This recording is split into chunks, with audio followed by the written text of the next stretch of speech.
They took away the chair. They were certain it was a kindness. Within 2 years, the largest fleet ever assembled could not clear its own moorings. To understand how that came to pass, you have to begin in a room where no human had ever been allowed to feel large. The Concordat Hall on Ayed was carved into a hollowed moon, and it held 904 seats, one for every world that had ever signed the compact. The seats rose in a great ring, tier upon tier, the oldest worlds near the warm center, the newest worlds up near the cold doors. Humanity sat at seat 904, last, by the door. It had sat there for 211 years, which in that hall was the length of a single afternoon. High Arbiter Vok stood at the floor of the ring and looked up at the tiers the way a careful man looks at a ledger he has already balanced twice. He was old, even for his kind. He had presided through 3 wars in a famine that emptied an entire system, and he had never once been wrong in a way the record chose to remember. That was the thing to understand about Vok. He was not cruel, he was patient, and he was thorough, and he had simply never been wrong. And a man who has never been wrong slowly loses the ability to see the shape of the thing that will finally do it. On the floor before him lay a single motion, numbered and dull. It proposed to retire seat 904, not to expel humanity, nothing so loud as that, merely to convert their seat to observer standing, to spare them the cost of an embassy they could hardly staff, to tidy one untidy line in a compact that ran to 40,000 pages. In the language of the motion, it was framed as relief. Everyone in the hall understood it was something else. It was a verdict, dressed as bookkeeping, on what humanity was for. And what were they for? Here the record is unkind and worth quoting plainly. In 211 years, humanity had contributed no new drive, no new weapon, no new principle of physics, no art the older worlds admired, no philosophy they had not already outgrown. Humans had invented nothing the hall could name. What humans did, the hall agreed, was fix things.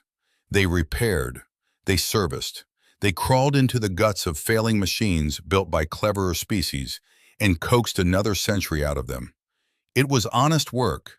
It was also, in the private opinion of nearly every world above the 40th tier, the work of a servant. Humans didn't build, they fixed. In that hall, the two were not the same, and the second was the lesser, and everyone knew it, and the humans, to their credit, had stopped arguing about it a long time ago. Deputy Speaker Wren leaned toward the arbiter and spoke without moving his mouth much, in the manner of age everywhere. "Arbiter," he said, "the human bench is empty again." Vok did not look. He knew it was empty. The human delegation had grown thinner every session for a decade, one recalled attaché at a time, until the seat by the door was more often a gap than a person. "They cannot even be bothered to attend their own removal," Wren said, and there was no malice in it, only the small satisfaction of a prediction confirmed. Vok let it pass. He was thinking, though he would not have called it that, about a feeling he had carried into the chamber that morning and could not set down. It was not doubt. Vok did not do doubt. It was closer to the sensation of reaching for a rail on a stair and finding the rail an inch further than the hand expected. He looked up at the empty seat by the door and found that it looked different than it had the year before, though nothing about it had changed. Then he set the feeling down, because the vote was waiting, and a man does not keep 900 worlds waiting on account of a stair. Off in the low bureau levels of the same moon, 3 floors beneath the hall, an auditor named Nem was reading the motion for the 4th time and not liking the number at the bottom of it. Nem worked in logistics, which meant Nem worked in the truth, because logistics is the one office in any government that cannot lie to itself for long. The motion carried a cost estimate. Retiring the human seat, it said, carried a net saving. Nem had run the saving. The saving was real. What the motion did not carry, anywhere in its 40 pages, was a figure for what humanity actually did, because no one had ever thought to measure it, Because you do not measure the floor you are standing on. Nem pulled a second file, the guild registry, and there the numbers began to change their character. 4,100 capital hulls under standing human maintenance contract, 11,000 smaller craft, 40,000 contracts in all, held by 250,000 people scattered across 900 worlds, most of them invisible, all of them assumed. Nem wrote a memo. It was 3 sentences long. It said that human maintenance was load-bearing, that it was almost entirely undocumented, and that the hall was about to insult a workforce it could not replace and did not understand. Nem sent the memo up. Up in the hall, Vok called the vote. The tiers answered in the old way, world by world, a long tolling of yeses. It took the better part of an hour. When it ended, the tally stood at 890 in favor, 13 opposed, and 1 seat that did not answer because no one was sitting in it. Seat 904. Vok noted the absence for the record without comment. Then he lifted his hand for the closing formula, the same words the hall had used to end every session for 6,000 years. Let it be entered, he said, and let it proceed. He did not know, because no one had told him, because the memo was still climbing, that 3 floors below him a logistician had just written down the exact shape of the thing on the stair. Let it proceed, he said again, and the hall began to empty, and the seat by the door stayed empty, and that was the first day. The memo reached the standing committee 2 floors above the bureau on the 3rd morning after the vote, and it sat in a queue behind 1,100 other items, because in a government of 900 worlds, even the truth has to wait its turn. Nem did an unusual thing then. Nem asked for a hearing. Logisticians did not ask for hearings. They filed, and they waited, and they let the numbers do the arguing on their behalf. Because a number does not need to be brave. But Nem had read the guild registry twice more, and had started to feel something that logisticians are trained out of feeling, which is fear that is not about a personal outcome. Nem was granted 8 minutes before a subcommittee of 4. It was a small room with bad light and a table that had been repaired, ironically, more than once. Nem laid out the registry, 4,100 capital hulls, 11,000 smaller craft, 250,000 people. Then Nem said the sentence that the whole rest of this story would be measured against. You are not retiring a chair, Nem said. You are dismissing the only people alive who still know why the ship floats. And when they go, the knowledge does not transfer. It leaves with them, because it was never written down, because we never asked them to write it down, because we never believed there was anything to write. The subcommittee was not hostile. That is worth saying. The chair of it, a mild administrator named Osai from an old and gentle world, thanked Nem for the diligence and meant it. Then Osai asked the question that ends every hearing like this one. Auditor, Osai said, do you have a document, a manual, a single procedure held by the humans that we do not already possess in our archives? Nem did not answer right away, because the honest answer was no. The Concordat archive held every schematic humanity had ever been given, every design, every specification, down to the torque values and the alloy grades. The humans had handed all of it over decades ago, cheerfully, because the paper had never been the thing. Nem said so. We have all the documents, Nem admitted. That is exactly the danger. The documents are not the maintenance. The maintenance is what the humans do that is not in the documents. Osei nodded slowly, the way reasonable people nod at an argument they have already decided not to be moved by, and said that the committee could not overturn a vote of the full hall on the strength of a workforce that had, by the auditor's own account, left no evidence of its own necessity. It was, Nem thought later, a perfect sentence. It was also completely wrong. The finding went up one more level, to the body the Bureau called the Standing Committee, and everyone else called simply the Committee. A thing that met behind closed panels and returned its judgments as short lines of text with no name attached. Nem attached the memo and the registry, and a request that the retirement be paused for 1 year while the true cost was measured. 3 days passed. Nothing happened. That was the first sign. On the fourth day, the answer came back. It was one line. The assessment stands. Proceed. Nem read it 3 times. Then Nem read it again. There was no argument in it to answer, no figure to dispute, no reasoning to correct. It was not a rebuttal. It was a door closing at a distance, so far away you could not even hear the latch. Nem filed the reply, as procedure required, and then did the only thing left, which was to begin quietly keeping a private record of everything that would happen next, dated and precise, so that when the hall finally asked how, there would be someone in the building who had written it all down. Humans didn't build, they fixed. Nem had started to suspect the hall had those 2 verbs in the wrong order of importance, and had built its entire civilization on the mistake. Far up the tiers, High Arbiter Vach was told none of this, and would not have changed course if he had been. He was a busy man with a compact to run, and the retirement of seat 904 was to him a settled item, 3 lines in a week of 10,000. He did register one small thing. The human delegation, which had not attended the vote, sent no protest afterward, no appeal, no angry statement for the record, no request for reconsideration. In 211 years, the humans had filed exactly 4 formal complaints, all of them about maintenance access, none about status. Now they were being demoted to observers, and they said nothing at all. Wren took the silence as sullenness.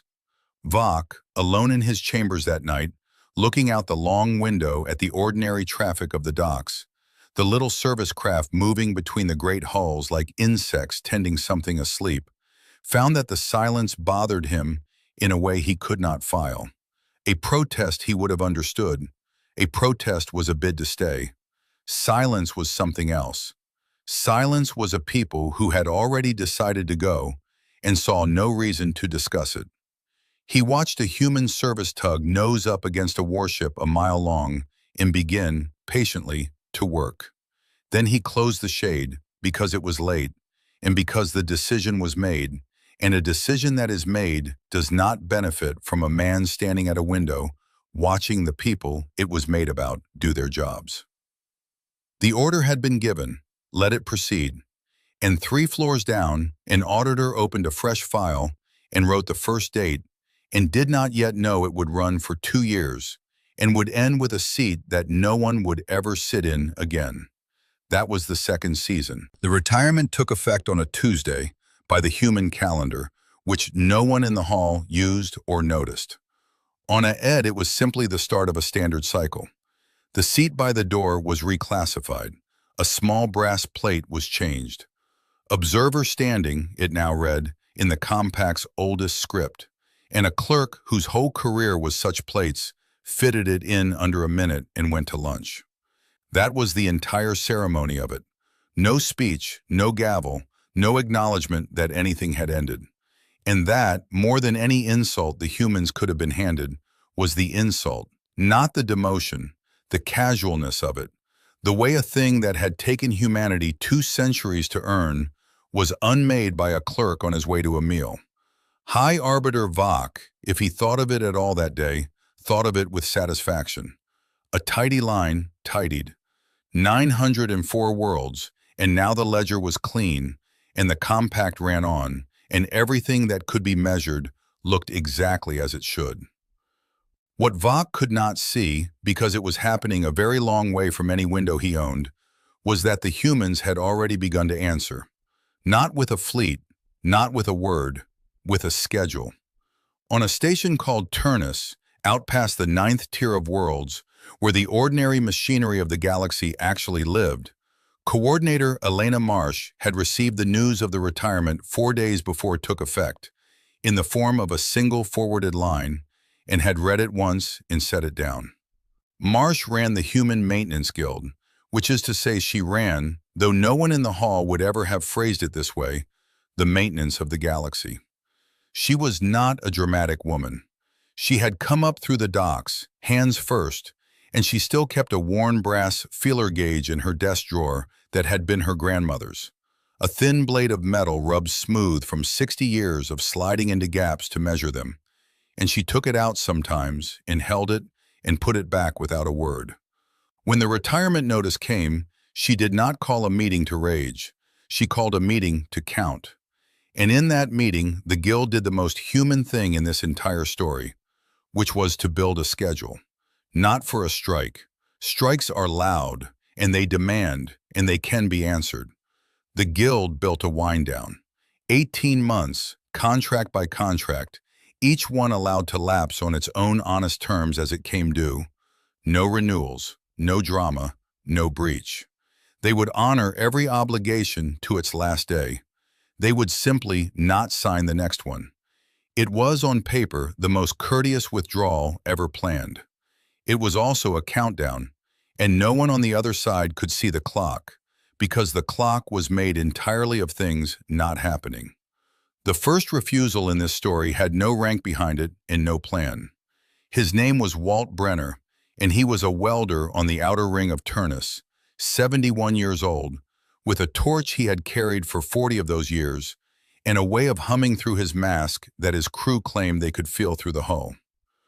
2 weeks after the retirement, a Concordat liaison arrived at Turnus with a request that was really an instruction. The humans, the liaison explained, were to prepare full training packages for the replacement crews the Concordat would be standing up. Procedures, checklists, everything a new technician would need to service the fleet once the human contracts lapsed. It was reasonable. It was even, in its way, respectful. Walt Brenner listened to the whole thing with his mask pushed up on his forehead. Then he asked one question. "How long," he said, "do you figure it took me to learn when a weld is going to hold and when it's lying to you?" The liaison did not understand the question and said that the timeline for training was 6 weeks. Walt nodded, the way you nod at a man who has just told you something sad about himself without knowing it. 6 weeks, he said. Sure. He did not argue. He did not refuse in any way the liaison could write down. He just went back to work, and he did not prepare the package, and neither did anyone else. And when the deadline for the packages passed, there was simply nothing there. No defiance to punish, no document to seize, an absence where a betrayal was supposed to be. Someone still had to fix it. Walt knew that better than anyone alive.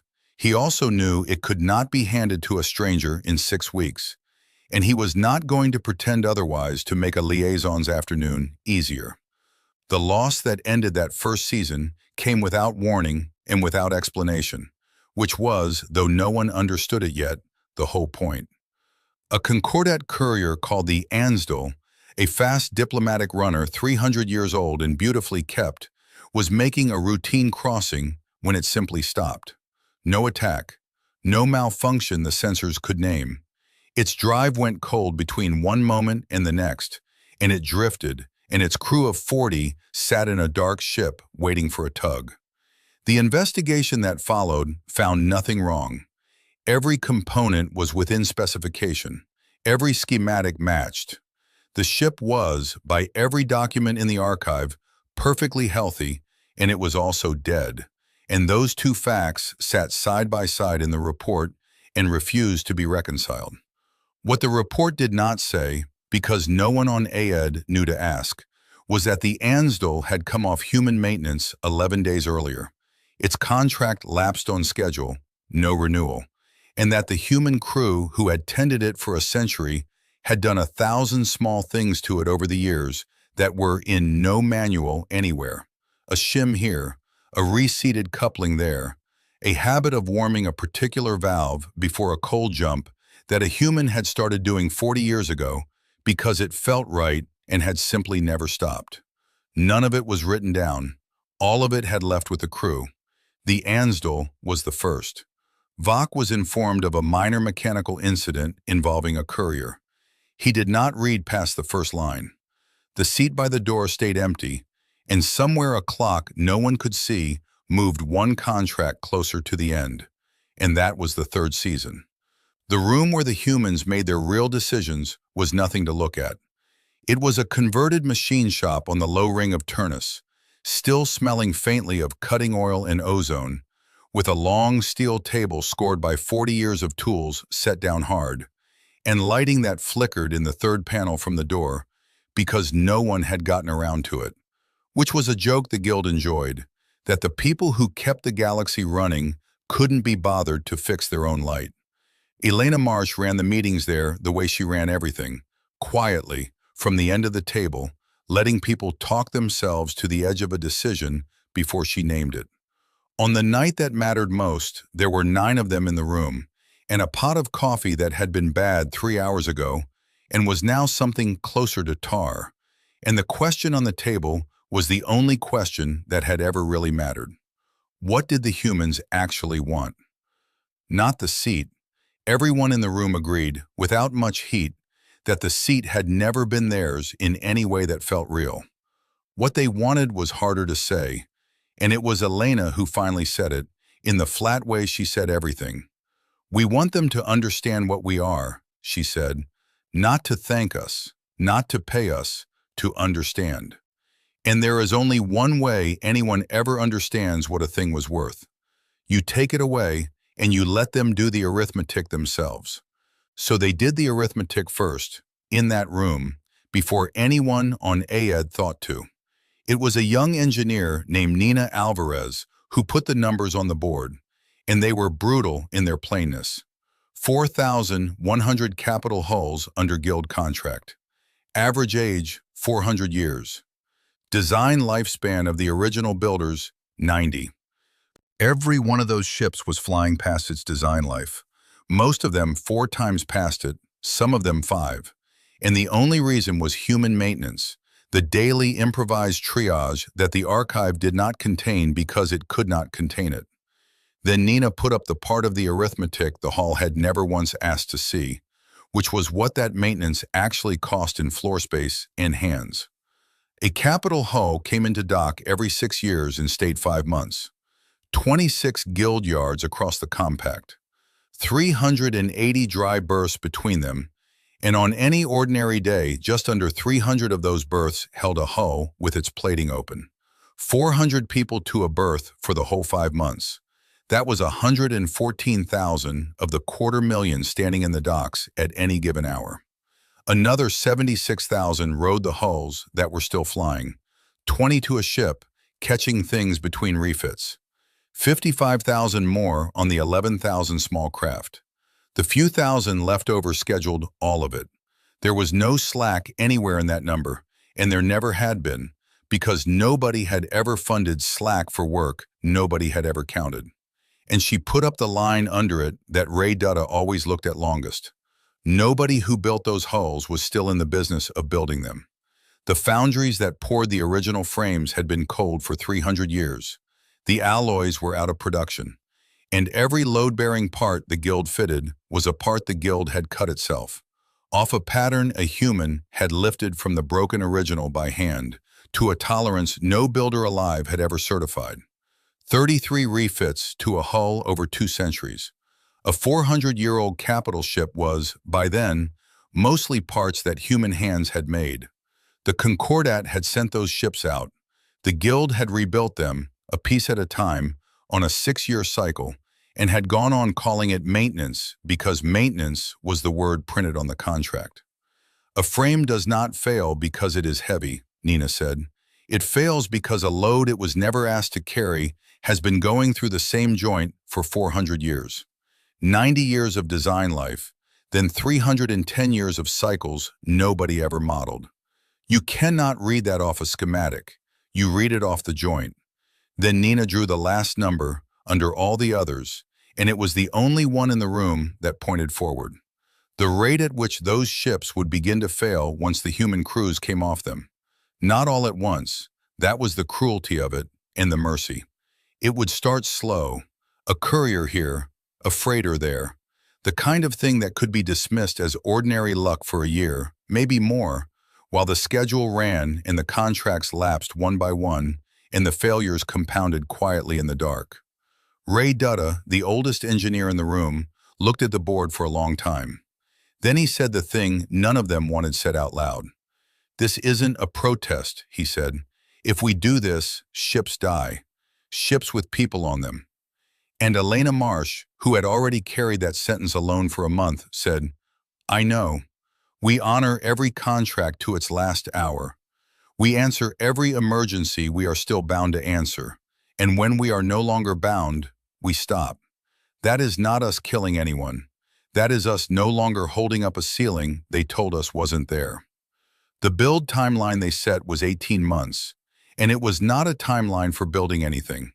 It was a timeline for unbuilding, carefully, so that when it was done, humanity would be self-sufficient and the Concordat would be exactly as capable as it had always claimed humanity was not.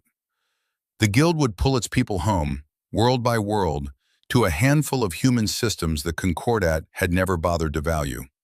There, humans would keep their own ships flying, as they always had, with nothing from the hull. Everywhere else, the ceiling would come down at the speed of neglect. It was a plan that required no weapon, and no lie, and no single dramatic act. It required only that 250,000 people, scattered across 900 worlds, each quietly stop signing their names when their turn came. Not because they did not feel the cost, because they felt it completely and went home anyway. Walt Brenner's part in it was the smallest and, in the end, the one that people told each other about. On the last shift of his last contract, servicing a bulk hauler called the Cormanth that had been his charge for 19 years, Walt did the job the way he always did it, slow and humming, and closed the final access panel, and torqued the last bolt to a value he had never once needed to look up. Then he took a card from his coverall pocket, one of the blank inspection cards the Guild used, and he wrote something on it in the block capitals of a man whose hands knew steel better than letters. And he taped it to the inside of the panel where the next crew would find it, whenever there was a next crew, if there ever was. He capped his torch. He looked at the Cormanth for a moment the way you look at something you raised. Then he went home, and he never said what he had written, not to his crew, not to Elena, not later when a historian offered him the whole galaxy's attention to say it. Some things a man writes down are not for explaining. They are just for leaving where they belong. Elena Marsh sent the schedule up the only channel the Guild kept open to the hall, buried in a routine notice of contract non-renewals, so dry that it would take the Concordat a year to understand it was reading a declaration. Before she sent it, she sat alone in the flickering room and took the brass feeler gauge out of her pocket and held it under the bad light, turning it, this thin, worn blade her grandmother had used to measure the gaps in machines that were old when the old woman was young. There was a word her grandmother had used for the whole trade, the whole 2-century labor of keeping other people's greatness from falling apart. She called it minding, not building, not owning, minding. Elena put the gauge back in her pocket. She did not send the schedule that night. She read it once more and set it aside and said, to no one, not yet. She would send it in the morning. She only got one chance to do this right, and a thing done right is done rested. Not yet, she said again, and turned off the light that worked and left the broken one flickering. And that was the end of the 4th season. The failures did not announce themselves as a pattern, which is why it took so long for anyone with authority to see one. A pattern needs someone to hold the incidents next to each other, and in a compact of 900 worlds, the incidents landed in 900 different offices, each one small, each one explicable on its own. A survey ship lost steering near Orden and limped to port. A grain convoy out of the Seth Belt arrived 9 days late because 2 of its haulers kept dropping out of formation with cooling faults no one could clear. A passenger liner, the Harrow, declared an emergency mid-crossing when its life support began cycling wrong, and sat with 1,100 souls breathing carefully while a Concordat rescue crew that had never worked the systems tried to read the manual fast enough. Each of these was a bad day for someone. None of them was a headline. And in the low bureau, Auditor Nem added each one to a file, dated and precise, and watched the shape come up out of the noise the way a coastline comes up out of fog, slowly, and then all at once, and then you cannot believe you did not see it before. Nem counted 3 serious mechanical losses in the first quarter after the retirement. That was within the range of ordinary bad luck, and Nem said so honestly in the file, because a logistician who inflates the number loses the right to be believed at the number that matters. But the second quarter was not 3, it was 14, and the third quarter was 40, and now the range of ordinary luck was somewhere far below, and the curve on Nem's board had stopped looking like weather and started looking like a decision. Nem did the correlation the Hall had never done. Time since human contract lapse against failure. The fit was almost perfect. Ships came off guild maintenance, ran clean for a stretch that varied with their age and their luck, and then began, quietly, to die. Not from any one thing, from the accumulated absence of 10,000 small corrections that no longer happen. Nem wrote it up, Nem sent it up, and Nem asked again, formally, for the retirement to be paused and the human contracts restored while there was still a workforce to restore them from. 3 days passed. The answer came back. The assessment stands. Proceed. It was the same line, word for word, that had come down the year before, and Nem understood then that it was not really an answer from a person at all. It was the sound a system makes when it cannot admit a mistake without unmaking the people who made it. So Nem did the only thing left. Nem sent it up a second time, a month later, with the fourth quarter numbers, 96 losses, a curve like a wall. 3 days passed. The answer came back. The assessment stands. Proceed. Nem printed that one out, the physical copy, and pinned it to the wall of the small office beside the first, so that anyone who came in would see the 2 identical sentences hanging side by side above a curve that had by then killed 740 people, and would understand, without a word from Nem, exactly what kind of building they were standing in. Out on the fleet, the people who actually flew the ships understood before the Hall did, because the people who fly a ship always know its health before the ministry does. A change in morale moved through the Concordat Navy that year, and it did not move as fear, not at first. It moved as superstition. Crews began to talk about ships that had gone human cold, a phrase that appeared from nowhere and was suddenly everywhere, meaning a hull that had lost its guild crew and was now living on borrowed time.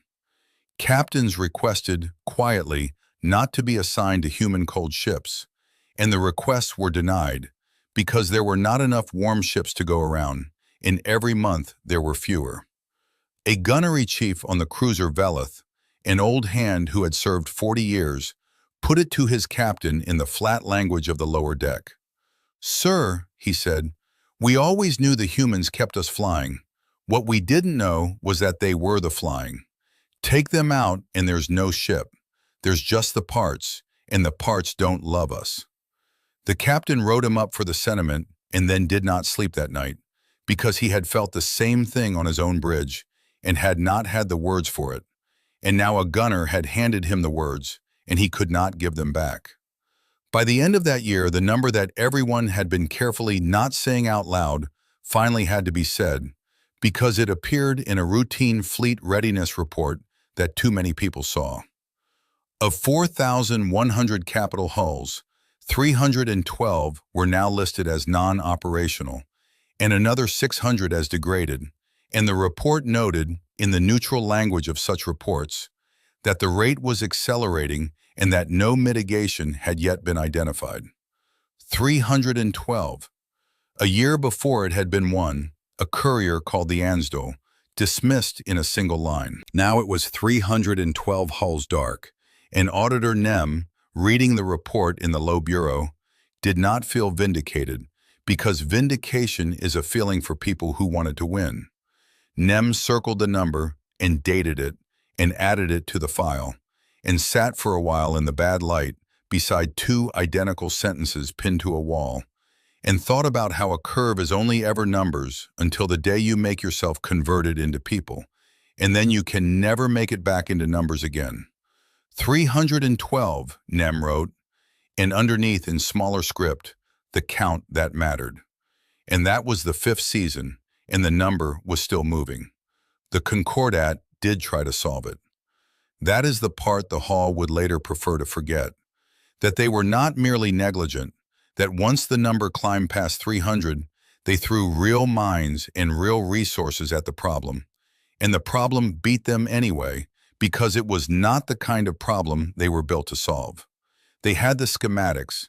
They had seized and archived every human maintenance manual ever written, tens of thousands of documents, checklists and torque tables and inspection intervals down to the hour.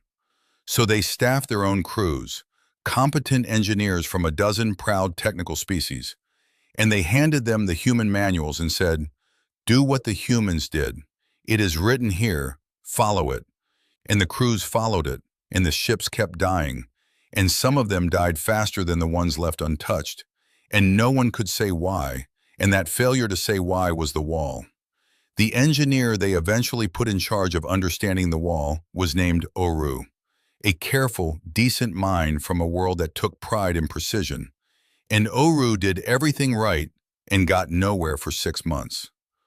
Oru compared a human service ship against a Concordat service ship, step by step, and found the steps identical. Same procedures, same parts, same intervals. On paper, the two crews were doing exactly the same work, and one ship lived and the other did not. Oru filed report after report that all said in essence the same helpless thing. There is no difference we can measure.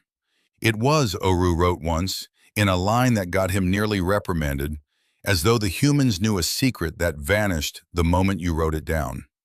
He was closer than he knew. He was, in fact, exactly right, and it would be a human who finally said it plainly, in a room he would never see. That room was the flickering machine shop on Turnus, and the argument in it that night was the hardest the guild ever had.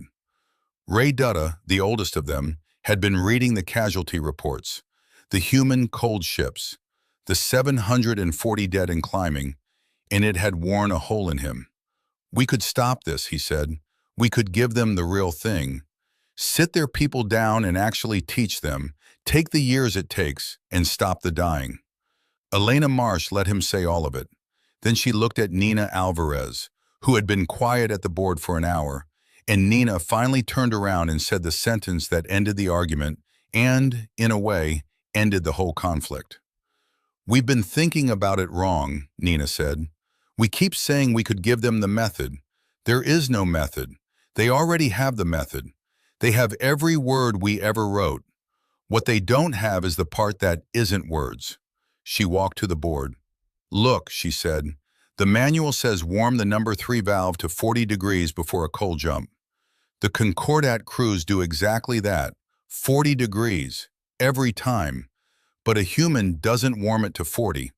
A human warms it until it stops feeling wrong, which some nights is 38 and some nights is 44, depending on the age of the seal and the last jump and 100 things nobody can name. The manual is a floor. We spent 200 years standing on top of it. You cannot teach someone to stand on top of a floor by handing them the floor." There was a long silence in the shop. The number 3 valve was not the point, and everyone knew it. The point was that the thing the Concordat wanted did not exist as a thing that could be handed over.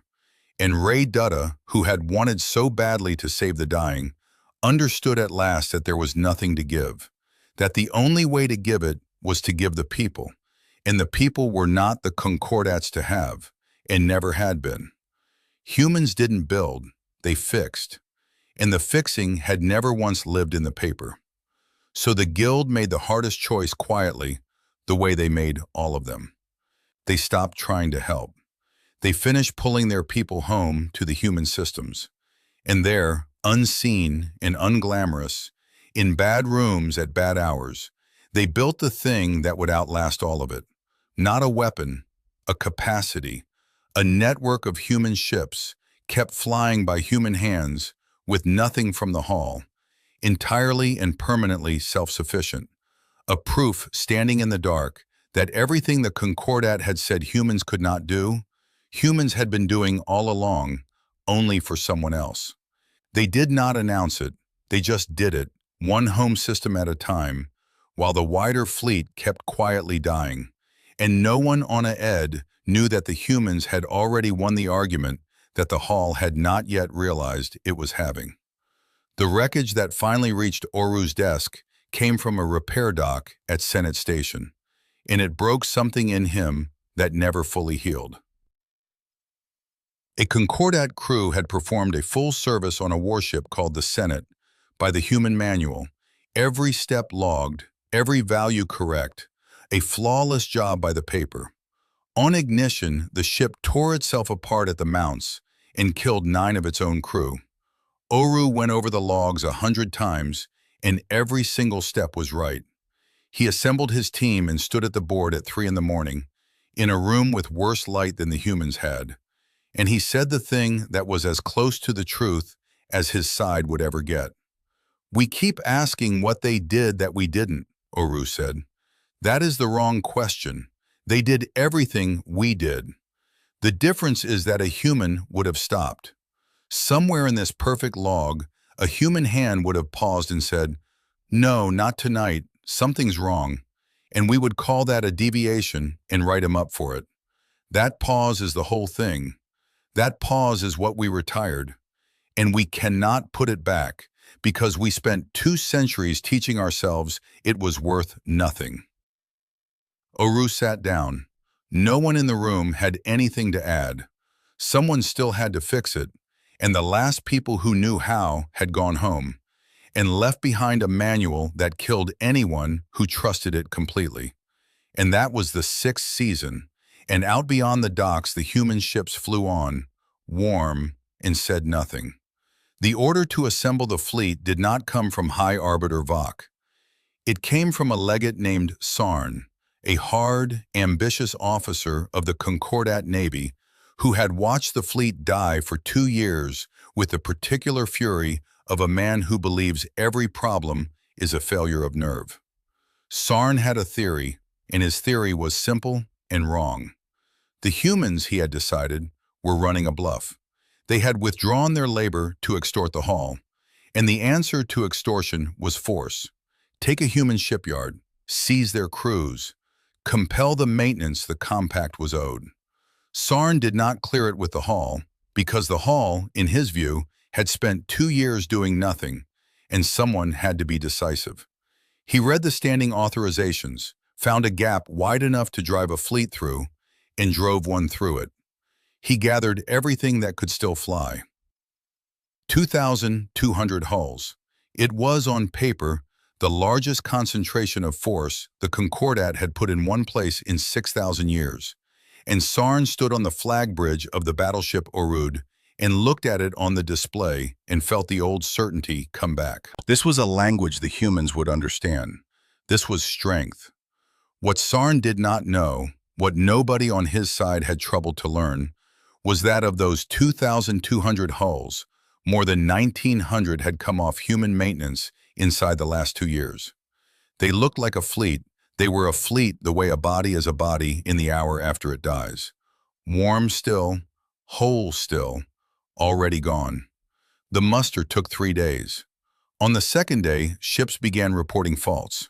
Minor ones, a targeting array that would not calibrate, a drive that ran hot and had to be nursed, coolant readings that drifted and came back and drifted again. The kind of thing that on a well-minded fleet gets fixed between watches and no one remembers. Here there was no one to fix it. Here the faults simply sat and multiplied, and the engineers aboard did what the manual said, and the faults did not care what the manual said. Sarn was told of the faults, and Sarn dismissed them as nerves. He gave the order to prepare for the jump to the human system. He gave the honest ships and the human cold ships the same order, because on his board they looked the same, and that was the whole tragedy of him in one line. The jump order went out at the 8th hour. 2,200 drives began to spin up together, and the fleet came apart. Not in fire, that was the terrible quiet of it. The drives that had been nursed too long simply failed to light, and their ships fell out of the formation dark, one after another, like lamps going out down a long street. The ones that did light lit wrong. A cruiser called the Tanath overpressured a coolant line that a human would have reseated 8 months ago, and vented its whole engineering section into space in 4 seconds. The Valeth, whose gunnery chief had said there was no ship, only parts that did not love them, lost containment and broke in half along a seam that no schematic showed was weak, because the weakness had been held together for 60 years by a repair no one had logged. 19 drives cascaded in the first minute. Then the count stopped meaning anything. Sarn stood on the Orud and watched 600 years of shipbuilding turn into a debris field around him. And the flag bridge filled with the sound that fleets make when they die, which is not explosions, it is voices, hundreds of them, calm and then not calm, reading off failures into a network that had no answer for any of them. The Orud itself began to fail. Her lights browned. Her air went thin and metallic. Sarn, who had come to compel the humans with force, gripped a rail that his own hand had never once had to trust before, and found that he did not know a single thing about how to save the ship under his feet, because he had spent his whole career standing on a floor that other people minded, and the people had gone home. It was into that dark, drifting field that the human ships came. Not many, 60 perhaps, small and unlovely, tugs and tenders and old workhorses. The kind of craft that the Hall had never once put on a display of strength. They came at an easy pace, warm, every light steady, every drive singing clean, and they did not fire because they had brought nothing to fire, because they had never intended a battle. They spread out through the wreckage of the greatest fleet ever assembled, and they began, without being asked, to do the only thing humans had ever done. They began to help. They matched the tumbling hulks. They cut into dead ships and pulled living crews out of them. They stabilized reactors that Concordat engineers could not read, warmed valves by feel, coaxed dying air plants into one more hour. They saved, that day, more than 100,000 Concordat lives, in the middle of a disaster that Concordat Command had caused, and they did it with the flat competence of a people doing a job, and not one of them gloated because there was no time, and because gloating was not in the work.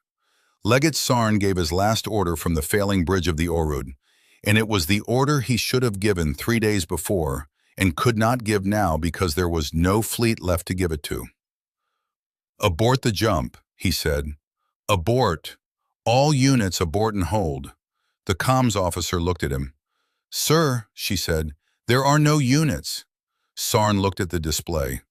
Where 2,200 hulls had been, there were now a scattering of dark shapes and 60 small human ships moving among them like people walking a battlefield after the guns have stopped.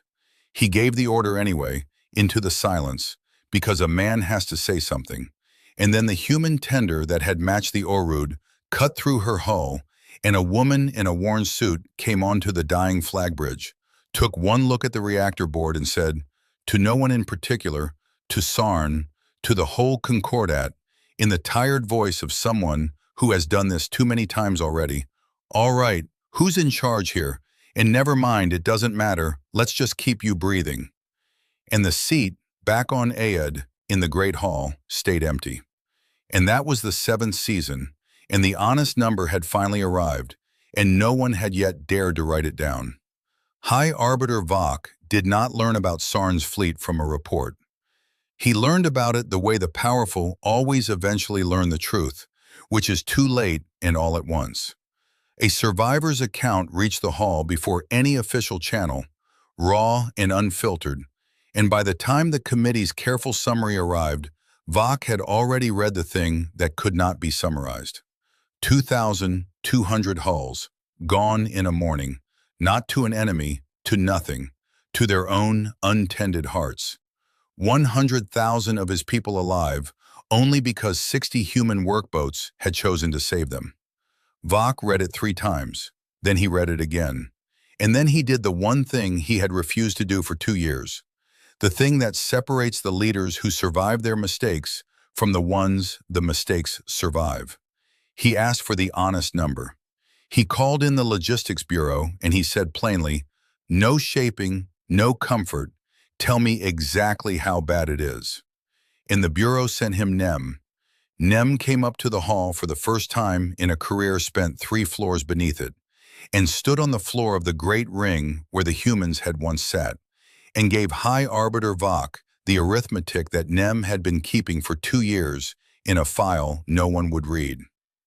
Of 4,100 capital hulls under the old guild contracts, Nem said, 3,900 can no longer safely make a jump. Some are dead already. The rest are dying at a rate we cannot slow because we do not have and cannot make the workforce that kept them alive. Vok asked what that meant for the compact. Nem told him.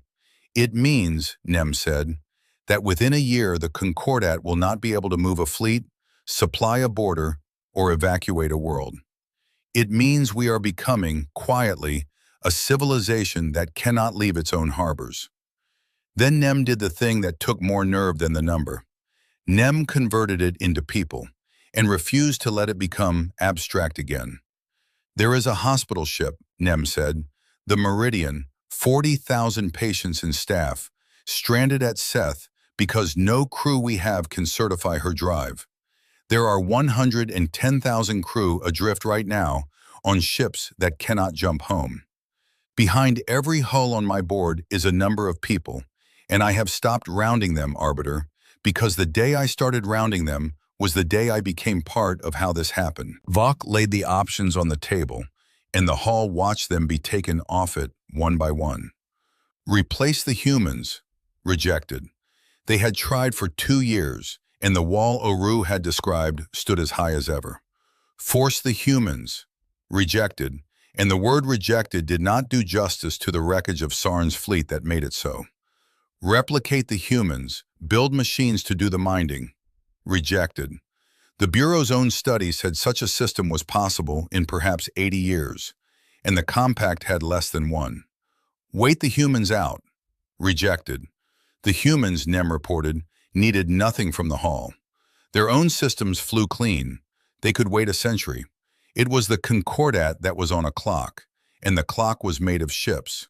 Every option that began with the Concordat doing something to the humans had failed. Only one category remained, and it was the one category the hall had never once considered in 211 years, because it required the hall to believe that humans were something other than a tool that had walked off the job. It was Nem who quoted the warning back, because no one else in the room had the standing of 2 years of being right and taking no pleasure in it. Arbiter, Nem said, I wrote something 2 years ago, before any of this. I would like to read it into the record now, so that the record shows it was known. And Nem read it. You are not retiring a chair. You are dismissing the only people alive who still know why the ship floats. And when they go, the knowledge does not transfer. It leaves with them. There was a silence in the great ring then that 6,000 years of the compact had never held. The silence of 900 worlds understanding, all at once, that they had been warned in plain language and had answered with one line, 3 days late, twice. The assessment stands. Proceed. Deputy Speaker Wren, who had once found the empty human seat sullen, could not look up at it now. Vok sat for a long time after Nem finished. He was an old man who had never been wrong in a way the record remembered, and he was learning, in public, at the end of his life, what that had cost. He looked up at seat 904, by the door, empty, its little brass plate reading observer standing, and he found that it looked different than it ever had, though nothing about it had changed, and he understood at last that the difference had always been in him. He did not make a speech. He was past speeches. He turned to Wren and he gave the only order that was left, and it was the smallest and hardest order of all his years in that hall. Find out, Vok said, if the humans will talk to us. And Ren said quietly, "Arbiter, and if they refuse?" And Vok looked back up at the empty seat and said, "Then we find out what we are without them, and I think we already know. Send the request." The message went out that night from the center of the Great Ring to a machine shop with a flickering light. And it was 3 sentences long, and it asked, for the first time in the history of the compact, not for humanity's labor, but for humanity's time. And on Turnus, Elena Marsh read it once and set it down and did not answer right away. That was the 8th season, and the honest number was finally written down, and it was written in people. They met on neutral ground, a station called Halom that belonged to no world, in a room that had been chosen for its lack of grandeur, which suited Elena Marsh and unsettled everyone from the hall. The Concordat delegation came in strength, a dozen envoys and a wall of protocol. The humans sent 3, Elena Marsh, an engineer named Nina Alvarez, to keep the numbers honest, and old Ray Dutta, who said almost nothing and watched everything. High Arbiter Vok came himself, which no one expected. An old man crossing half the compact to sit across a plain table from a dock coordinator. And in that single fact, the whole reversal of the story was already written for anyone with eyes to read it. The talks took 9 days. The Concordat, it turned out, was prepared to be generous. Now that generosity was the only currency it had left. They offered everything. Restoration of the seat, of course, immediately with apology. But more. A move up the tiers, out of the cold seats by the door, and into the warm center. Founding world standing that had taken other species millennia to earn. Payment, vast and structured, reparations for 2 centuries of undervalued labor. Formal recognition of the Guild as an essential organ of the compact, with rights and protections written into the 40,000 pages. It was, by any measure the hall understood, a complete surrender dressed as an offer, and it was all aimed at one thing, getting the humans back to work before the compact could no longer move. On the 4th day, the talk stopped being about apology and became, for the first time in 211 years, about arithmetic. Nina Alvarez asked for the hall's own bureau at the table, and Vox sent Nem, and the 2 of them sat down on opposite sides with the same registry open and reconciled it line by line in front of a dozen envoys who had never once heard the work described out loud. Nina went first and did not editorialize. 26 yards, 380 dry berths, a capital hull in dock 5 months out of every 6 years, 400 hands to a berth, 245,000 people committed at any given hour, against 4,100 capital hulls averaging 400 years of age on a 90-year design life. Then she asked the only question that mattered, and she asked it of Nem rather than of the envoys, because Nem was the one person in the room who could answer it honestly. How long, she said, to build that from nothing? Nem had the figure ready because Nem had run it 11 months earlier and had not been able to set it down since. The compact does not lack berths, Nem said. It owns the berths. It cannot staff them. Hands are the constraint.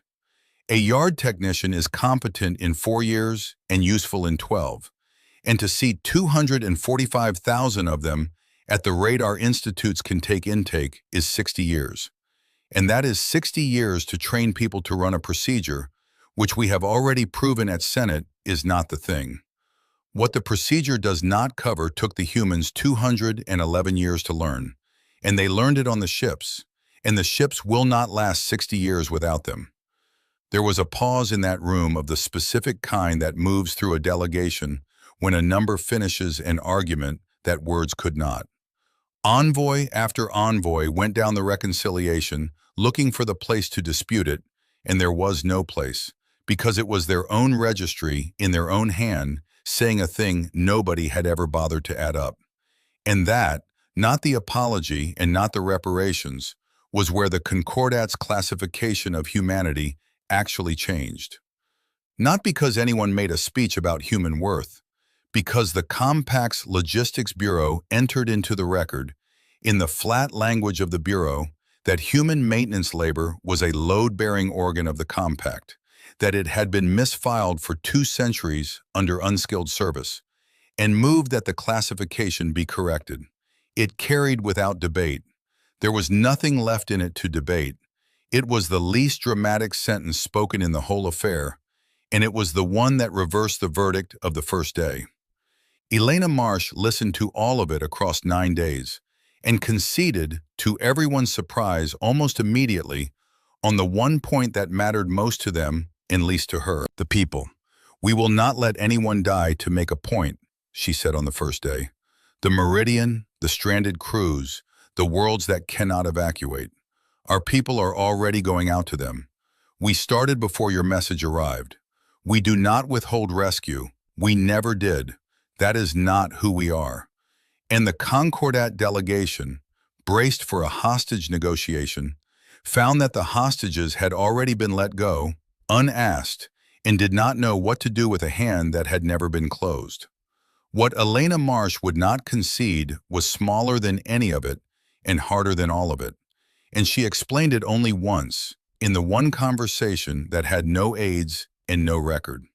On the 7th night, Vach asked to speak with her alone, and they sat in the plain room with the protocol cleared away, an old arbiter and a woman with a feeler gauge in her pocket, and Vach asked her, plainly, what she actually wanted, because after 7 days he still did not understand it, and that not understanding was the oldest thing in him. Elena Marsh was quiet for a while. Then she told him, "You thought the work was beneath the chair," she said. "That was the whole mistake, and it was not really about us. It was about what you decided the work was worth. You built the ships, we minded them, and you decided that building was the noble thing and minding was the servant's thing, and you sat in the chairs and let us stand under them for 200 years, and you never once understood that the minding was the chair. Everything you ever sat in, everything you ever flew, everything you ever called yours, we were underneath it, keeping it up, and you called that nothing." She set the brass gauge on the table between them, this thin, worn blade, her grandmother's. "My grandmother had a word for it," she said, "minding. She said you cannot own a thing you will not mind.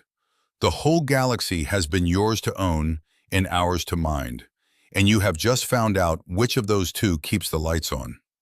Vach looked at the little blade on the table for a long time. "I did not know," he said at last, and it was as close to an apology as 6,000 years had ever let him come. "No," Elena said, "that was the problem. You did not know because you decided long ago there was nothing worth knowing. And a man who has never been wrong loses the ability to be told. The immovable demand, when she finally named it, was so small that the delegation almost missed how large it was. "Restore the seat," Elena said. "Yes.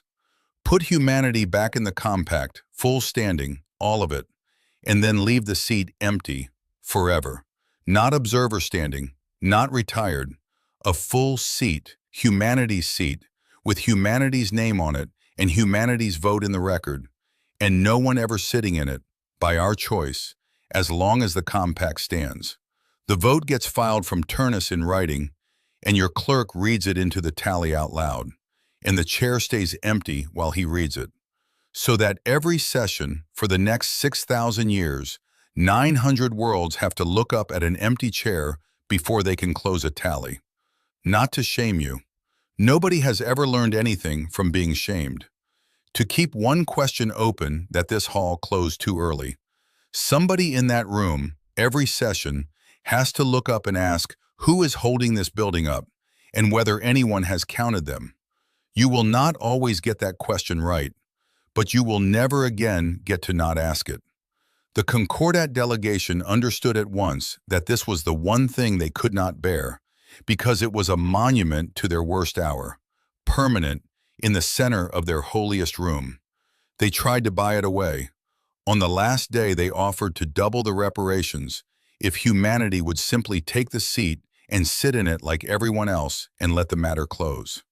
It was possibly the most polite refusal in the history of the arrangement. Elena Marsh thanked them for the generous offer and declined and did not raise her voice and did not move on the one item that mattered and conceded 4 more small things cheerfully in the same breath to make the declining easier for them to sign. They signed.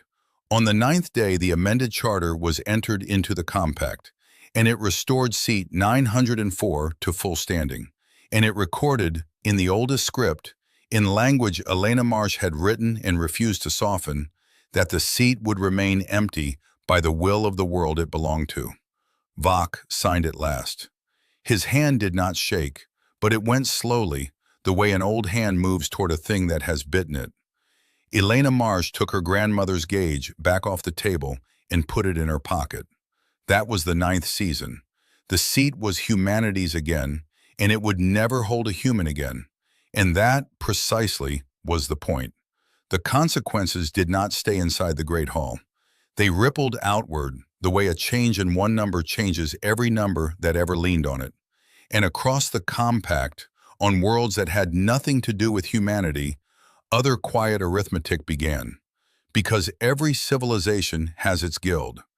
Every proud world that builds and names and sits in the warm center rests on some class of people it has decided not to see.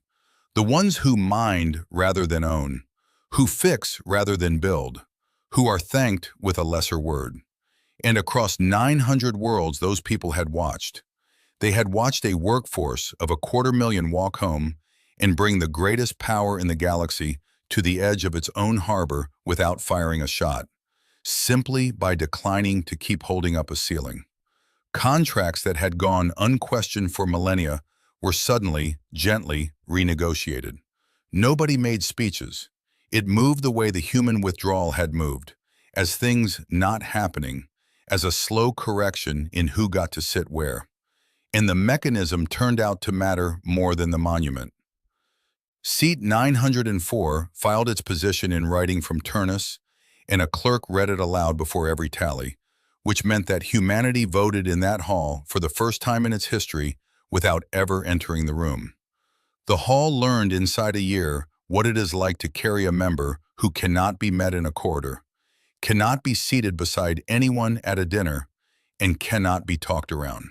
There was no working on seat 904. There was only the filed line, read out cold at an empty chair, and then the tally. Motions began to be drafted more carefully, because every drafter now knew that the document would be read on a low ring somewhere by people who had spent 2 centuries being told what they were worth, and had learned to weigh a page by what it left out. The hall never passed a law about it. It did not need to. The empty seat was the law, and everyone could see it, and everyone did their own math. Auditor Nem was promoted, which Nem had not wanted, and was told formally in front of the hall that the Bureau's warnings had been correct. Deputy Speaker Wren himself said it.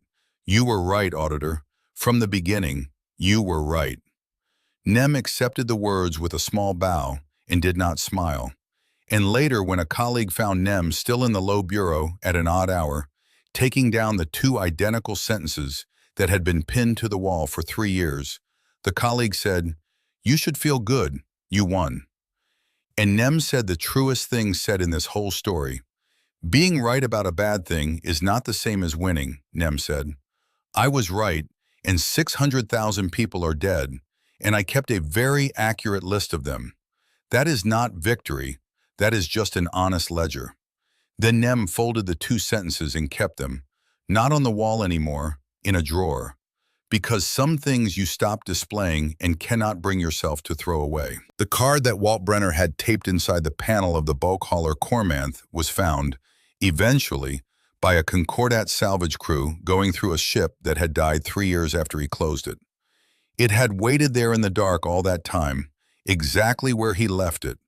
And when they pried the panel and their lights fell on it, a whole crew of engineers from a proud technical species stood and read the block capitals of an old human welder who had learned steel better than letters. It said, in full, 7 words. "Someone still has to fix it. Good luck." That was all. No name, though everyone came to know whose it was. It was not a threat, and it was not a boast. It was the plainest thing a working man could leave for the working man he knew would come after and would not be ready. And it became, without anyone deciding it should, the sentence the whole affair was remembered by. Walt himself never explained it. When a historian finally reached him, years later, and offered him the chance to say what he had meant, Walt Brenner, then very old, thought about it, and said only that it meant what it said, and asked if the historian wanted coffee, and that was the end of the interview. Elena Marsh went home. That is the part the Compact's grand histories leave out, because it does not scan as an ending for a story this size. But it is the true one. She did not take a higher post. She did not sit in the warm center she had won and refused. She went back to Turnus, to the low ring, to the machine shop with the light that still flickered in the third panel from the door, because no one had ever gotten around to it, and she went back to minding ships. In the evenings, she went to a small set of rooms that smelled faintly of cutting oil, and she made bad coffee, and she kept, in the top drawer of a plain desk, a thin, worn blade of brass that had been her grandmother's. And some nights she took it out and turned it under the light and put it back without a word. She had been right, and she did not feel good about it, and she had learned that this was simply the shape of being right about something that cost people their lives. The galaxy called her many things in the years after. She answered to coordinator and to none of the rest. The historian who finally set it all down was named Sethi, and Sethi was not human, which mattered because it meant the closing question came from the side that had lost. Sethi found Elena Marsh in her small rooms when she was old and asked her the question that historians always come to ask in the end, the one about the single decision, the hinge, the moment everything turned. What was it, Sethi asked? If you had to name the one choice that changed everything, the day, the order, the act, what was it? And Elena Marsh, who had ordered 250,000 people home and left a chair empty forever, thought about it for a while, and gave the answer that reframed the whole story and became its last line in every telling. There was no decision, she said. That is the thing everyone gets wrong. We did not decide to bring them down. They did that themselves. The day they decided minding was nothing. All we ever decided was to stop pretending they were right about us. The rest was just arithmetic and time and letting people find out what they had leaned on. She looked at the drawer where the little brass gauge was. You cannot own a thing you will not mind, she said. Write that down. It is the only thing worth keeping. And Sethi wrote it down. Nobody celebrated, then or after. There was nothing in it to celebrate, and the humans were the first to say so, and they said it by their silence, the same silence they had answered the demotion with. 600,000 of the Concordat's people were dead of neglect that a single word could have prevented. A hospital ship had drifted for a month with 40,000 souls aboard before human hands could reach it, and not all of them were reached in time. A navy that had ruled the dark for 6,000 years would spend a century relearning, painfully, how to mind its own machines, because the people who had done it for them were never coming back to do it again. And in the great hall on the hollowed moon, at the start of every session, 900 worlds rose and looked up at seat 904, by the door, with humanity's name on it and humanity's vote in the record, and no one, ever, sitting in it. They took away the chair. They were certain it was a kindness, and in the end humanity took it back and left it empty on purpose, forever, so that no power that ever gathered in that room could forget who had been standing underneath it the whole time. The seat stayed empty. That was the point. That was always the point.